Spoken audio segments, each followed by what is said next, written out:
आज के इस गहन विश्लेषण में स्वागत है। आज हम बात कर रहे हैं सुनील भारती मित्तल की। लुधियाना की गलियों से निकलकर भारत के टेलीकॉम किंग बनने तक का सफर। हमारे पास उनके सफर और हाँ, एयरटेल बनाम जियो की जो टक्कर रही है उस पर कुछ काफी इंटरेस्टिंग जानकारी है। तो कोशिश यही रहेगी कि पूरी कहानी के जो मुख्य बिंदु हैं उनको समझें, कैसे उन्होंने चुनौतियों का सामना किया। तो चलिए शुरू करते हैं। कहानी शुरू होती है लुधियाना से। एक युवा उद्यमी, मुश्किल से 18-20 साल के रहे होंगे। हाँ, उनके पिता सतपाल मित्तल जी वो तो राजनीति में थे, पर सुनील जी का झुकाव बिजनेस की तरफ ही था। बिल्कुल। बहुत छोटी उम्र में ही उन्होंने भारतीय ओवरसीज ट्रेडिंग कंपनी शुरू की, साइकिल पार्ट्स का इंपोर्ट एक्सपोर्ट। हाँ, उस जमाने में ये सब करना मतलब आसान तो बिल्कुल नहीं रहा होगा ना। बिल्कुल नहीं। और यही उनकी वो दूर की सोच दिखती है। आप देखिए जी, जब भारत में वो गोल वाले रोटरी फोन चलते थे ना, उन्होंने ताइवान में पुश बटन वाले फोन देख लिए। अच्छा। हाँ, और कमाल की बात ये कि फौरन समझ गए कि भारत में इसका मार्केट है। सीमेंस जैसी कंपनियों के साथ मिलकर सप्लाई शुरू कर दी। ये एक तरह से टेलीकॉम क्रांति की नींव थी और ये पहला सिग्नल था कि वो हमेशा फर्स्ट मूवर रहे हैं। हाँ, ये पुश बटन फोन वाला किस्सा वाकई दिलचस्प है, लेकिन असली बड़ा मौका तो शायद 1992 में आया होगा, जब सरकार ने मोबाइल सेवाओं के लिए लाइसेंस देना शुरू किया। सही पकड़ा, बिल्कुल। मित्तल ने वो मौका जाने नहीं दिया, तेजी दिखाई, लाइसेंस के लिए अप्लाई किया और दिल्ली सर्कल उन्हें मिल गया। Delhi circle, okay. और फिर 1995 में एयरटेल ब्रांड के तहत सर्विस शुरू। वो थी भारत के मोबाइल युग की असली शुरुआत। और ऐसा सुनने में आता है कि शुरुआत में उन्होंने अपना खुद का इंफ्रास्ट्रक्चर खड़ा करने पर उतना जोर नहीं दिया। ये थोड़ी अलग रणनीति लगती है। हाँ, और यही उनकी एक और खूबी सामने आती है, मतलब साझेदारी करने की कला, कोलैबोरेशन जिसे कहते हैं। उन्होंने एरिक्सन, नोकिया, जो उस वक्त की ग्लोबल दिग्गज थीं, उनके साथ हाथ मिलाया। नतीजा, अपना इंफ्रास्ट्रक्चर खड़ा करने के झंझट से बच गए और नेटवर्क बहुत तेजी से फैलाया। उनकी असली ताकत शायद टेक्नोलॉजी बनाने में उतनी नहीं थी जितनी सही ग्लोबल पार्टनर्स को सही टाइम पर चुनने में थी। और इससे एयरटेल बिना भारी शुरुआती लागत के तेजी से स्केल कर पाया। ये एक ऐसी स्ट्रैटेजी थी जिसे कई कॉम्पिटिटर्स ने शायद नजरअंदाज कर दिया। और फिर वो बहुत बड़ा कदम, अफ्रीका में ज़ेन टेलीकॉम का अधिग्रहण। 10 अरब डॉलर से भी ज्यादा का सौदा था वो। ओह हाँ, रातों रात ग्लोबल प्लेयर बन गए। ये तो बहुत बड़ा रिस्क रहा होगा। बेशक, बहुत बड़ा रिस्क। 2010 की बात है ये। 14 अफ्रीकी देशों का बिजनेस खरीदना कोई मजाक नहीं था।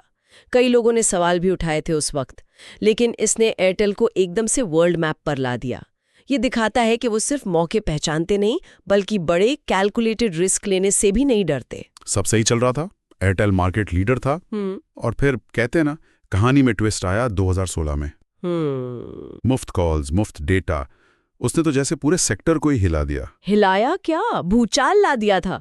कई बड़ी बड़ी कंपनियां या तो मैदान छोड़ गईं या उन्हें आपस में मिलना पड़ा। एयरटेल को भी तगड़ा झटका लगा, उनके करोड़ों ग्राहक चले गए थे। वो टेलीकॉम सेक्टर के लिए एक बहुत बड़ी परीक्षा की घड़ी थी। तो एयरटेल ने इसका सामना कैसे किया? क्या वो भी बस कीमतें गिराने की रेस में शामिल हो गए? यहीं पर एयरटेल की रणनीति देखने लायक है। उन्होंने सिर्फ कीमतें कम नहीं की, वो काफी नहीं था। उन्होंने पूरे भारत में अपने 4G इंफ्रास्ट्रक्चर को मजबूत करने पर भारी निवेश किया। अच्छा। ग्राहकों को अपने साथ जोड़े रखने के लिए एयरटेल एक्सट्रीम, विंक म्यूजिक जैसी कंटेंट सर्विसेज लॉन्च की। नेटफ्लिक्स, अमेज़न के साथ बंडल ऑफर दिए।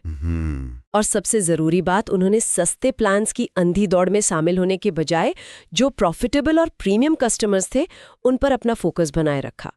ये दिखाता है कि वो बदलते हुए मुश्किल हालातों में कैसे खुद को ढाल लेते हैं, अपनी रणनीति बदल लेते हैं। मतलब जियो की उस लहर के सामने टिके रहने के लिए सिर्फ सस्ता होना काफी नहीं था, वैल्यू देना भी जरूरी था।